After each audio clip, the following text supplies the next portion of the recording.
So I'm really starting to think I'm going to go all in on the Geno Smith, DeShaun Watson stack. This is the Fantasy Sports Boss with another video for you. Hit that subscribe, hit that notification and like button if you haven't done so already. So I've talked about the quarterbacks a lot fairly often the last couple of weeks as I continue to preview the 2023 fantasy football season. I expressed how you really do need to get one of those dual threat quarterbacks this year.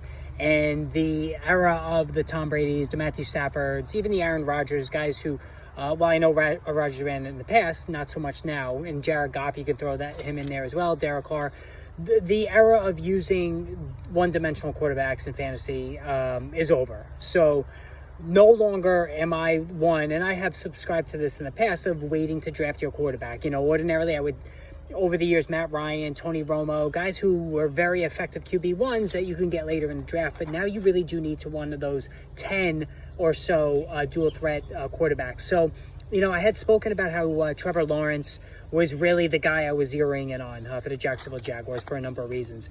But I also mentioned DeShaun Watson and Geno Smith, two guys that are quite affordable who also carry that dual threat ability. And the notion for me of stacking both of them.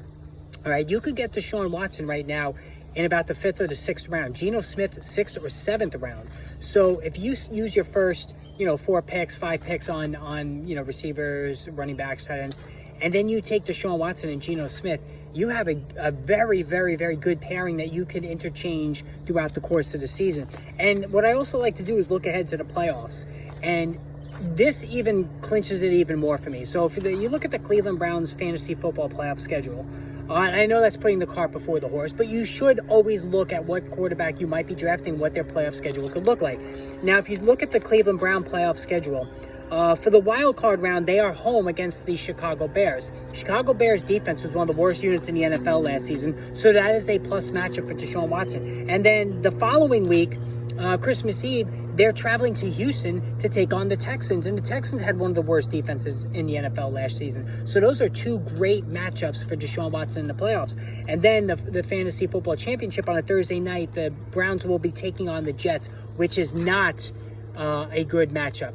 However, if you then take a look at the Seattle Seahawks playoff schedule, they're home in the Fantasy Football Championship against the Pittsburgh Steelers, and this Steelers defense really wasn't that great last season, and they don't look good again this season. Of course, they have a lot of offensive struggles, so the defense is going to be on the field a lot, and they're probably going to get worn down, so that is a good matchup for the Seattle Seahawks in the Fantasy Football Championship. So again, I really think this is the way to go. The two well-priced, dual threat quarterback options that you really, really could go to town with this season and come out on top of your league by just switching these guys back and forth. Because no one, for me, I wouldn't be shocked in the least if Deshaun Watson was a top 5 quarterback this season, because we've seen him having done it before with the Houston Texans. Geno Smith coming off a spectacular season where he was a top 5-6 fantasy football quarterback last year for the Seahawks, and they just improved the offense even more by getting the kid from Ohio State, Jackson Smith, and Jigba to join Tyler Lockett and DK Metcalf. This is the way to go. I'm really thinking this is what I'm going to do this season. Let me know in the comments if you agree.